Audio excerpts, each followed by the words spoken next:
కనీసం ఒక ఎన్జిఓ దాని మీద పోరాటం చేస్తుంటే సహకరించని రాజకీయ నాయకులు మీరెందుకు? మీ రాజకీయ పార్టీలు, మీ ఉపన్యాసాలు, మీ నీతులు గంగలో కలిసిపోయినాయి. ఇప్పుడు ఎవరిని ప్రశ్నించే అర్హత ఈ రాజకీయ పార్టీలకు లేదు, రాజకీయ నాయకులు ఎవరికి లేదు. అంటే మీరు కంప్లైంట్ ఇచ్చిన ఎన్ని రోజులకి రియాక్షన్ కనిపించిందండి? 20వ తారీఖు నాడు రంగనాథ్ గారిని కలిసినాం. ఈ 20వ తేదీ మొన్న 20. ఓకే. ఈ రోజు డిమాలిషింగ్ 24 రోజులు. 4 రోజులల్లా ఇది మీరు గత 2010 నుంచి ఫైట్ చేస్తున్నారు కదా, జనం కోసం ఆర్గనైజేషన్ అనేది స్టార్ట్ చేసి ఈ కబ్జా గురైన చెరువుల మీద 14 ఏళ్ళుగా ఫైట్ చేస్తున్నారు. 4 రోజుల్లో ఇంత భారీ కట్టడాన్ని కూలుస్తారు ఖచ్చితంగా అని మీరు కల్లో అయినా ఊహించారా? మేము ఒక అధికారి దగ్గరకు పోతే మమ్మల్ని ఒక విచిత్రంగా చూసేవాళ్ళు. మేము ఒక రాజకీయ నాయకుని దగ్గరకు పోతే నువ్వేంద్ర ఇంత మొండోడ ఇట్లా పట్టుకున్నాం అనేవాళ్ళు. అన్ని వ్యవస్థలు ఈరోజు ఈ చెరువులు అన్యాక్రాంతం కావడానికి అన్ని వ్యవస్థలు, ఈవెన్ మీడియా కూడా కారణమే చెరువులు కబ్జా కావడానికి. ఈరోజు ఎవరైతే ఈ చెరువుల విషయంలో ఈరోజు గత 4 రోజుల నుంచి పుంకాలుగా గొట్టాలు ముందలు పెట్టి ముందు కురుకొస్తున్నారో ఎక్కడ పోయారు 15 ఏళ్ల నుంచి? నిజంగా ఎవరైతే 4 రోజుల నుంచి వచ్చిన నూతన మీడియా కానీ, ఎలక్ట్రానిక్ మీడియా, ప్రింట్ మీడియా, పెద్ద పేపర్లుగా మేము చెప్పుకునే పేపర్లు కూడా కనీసము వార్తలు రాసే ధైర్యం చేయలేకపోయినాయి. ఇప్పుడు ఇవాళ నాగార్జున అన్కన్వెన్షన్ని టచ్ చేస్తారు అని అసలు ఎక్స్పెక్ట్ చేశారా మీరు?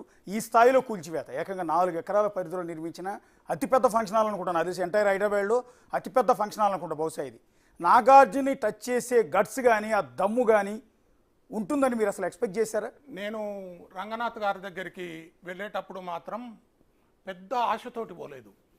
వారిని కలిసి 20 నిమిషాలు మాట్లాడిన తర్వాత వారి యొక్క మాట్లాడిన విధానం, వారు నా డాక్యుమెంట్స్ చూసిన విధానం, వారు లోకాయుక్తలో ఏదైతే ఇరిగేషన్ నార్త్ ట్యాంక్ డివిజన్ 23 ఎకరాల 30 గుంటలు కబ్జా ఉందని వేసిన తర్వాత కూడా అరే ఇంత క్లియర్గా ఉంది కదా అని డాక్యుమెంట్ చూసిన తర్వాత, ఆ తర్వాత కొంత వివరాలు వారు తీసుకున్న తర్వాత ఈ అధికారి చాలా చిత్తశుద్ధితో పనిచేస్తున్నాడు, ఇతనికి ఫ్రీ హ్యాండ్ ఉందని నేను అనుకున్నా. ఎందుకంటే నేను ఉద్యమంలో పాల్గొంటున్న అధికారులను గతంలో శేషాద్రి గారిని చూసిన, ఇప్పుడు నేను రంగనాథ్ గారిని చూస్తున్నా. ఒక నిజాయితీ అధికారులకు వాటి సారథ్యము, వాటి బాధ్యత ఇస్తే ఖచ్చితంగా ఫలితాలు ఉంటాయి. ఈ చిత్తశుద్ధి ఆ నిజాయితీ అధికారిని ఎవరైతే నియమించారో ముఖ్యమంత్రిని మనం ప్రశంసించాలి. గత 10 ఏళ్లలో నాగార్జున లాబింగ్ వర్కౌట్ అయింది. కేసీఆర్ని కలిసాడా, కేటీఆర్ని కలిసాడా, హరీష్ రావుని కలిసాడా, ఇంకో మంత్రిని కలిసాడా, ఎంటైర్ అధికారులను కలిసి లాబింగ్ చేసుకున్నాడో తెలియదు. కానీ ఆ విధంగా 4 ఎకరాలు ఆక్రమించి కట్టి విపరీతంగా వ్యాపారం చేస్తుంటే వర్కౌట్ అయింది. ఎందుకు కాంగ్రెస్ గవర్నమెంట్లో ఎందుకు వర్కౌట్ కాలేదనుకుంటున్నారు? నాగార్జున ప్రయత్నాలు చేయలేదనేది అబద్ధం, ఖచ్చితంగా చేసే ఉంటాడు. ఎందుకని వర్కౌట్ కాలేదనుకుంటున్నారు ఈ గవర్నమెంట్?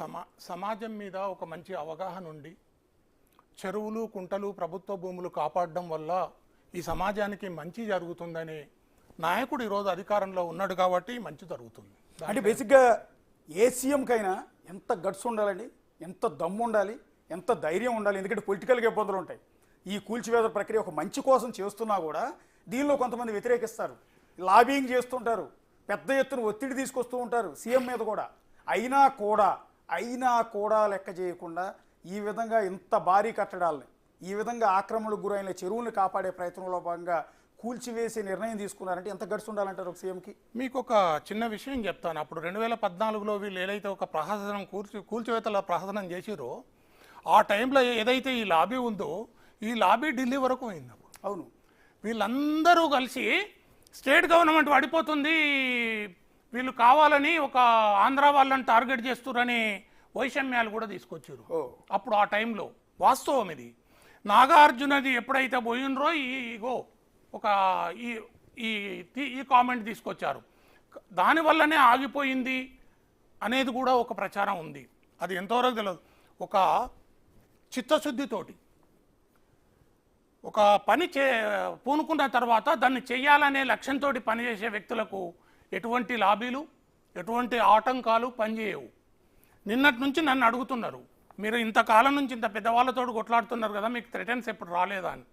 ఒకప్పుడు వచ్చినాయి, ఆ తర్వాత నేనేందో వాళ్ళకి తెలిసింది. ఇప్పుడు ఎవరు నన్ను థ్రెటన్ చేయడం లేదు. నేను పట్టుకుంటే గట్టిగా పట్టుకుంటా అన్నారు. నేను ఎక్కడైతే పనిచేస్తున్నా వీడు మొండోడు అన్నారు, నాకు ఒక పేరు పెట్టారు. కానీ నన్ను ఎవరు బెదిరించలేరని చెప్పిన నేను. యా రంగనాథ్ గారిని కూడా అడిగాం, మీకు ఏమైనా బెదిరింపులు వచ్చాయంటే వచ్చాయండి, కానీ వాటిని నేనేం బెదిరించాల్సిన అవసరం లేదు. నక్సలైట్లు ఉన్న ఏరియాలోనే పనిచేసి వచ్చినవాడిని నేను, ఎన్నో పెద్ద పెద్ద కేసులు డీల్ చేసి వచ్చినవాడిని. ఈ బెదిరింపులకి ఎవరో లొగ్గేది లేదు. డైరెక్ట్గా రేవంత్ రెడ్డి గారికి రిపోర్ట్ చేస్తాను.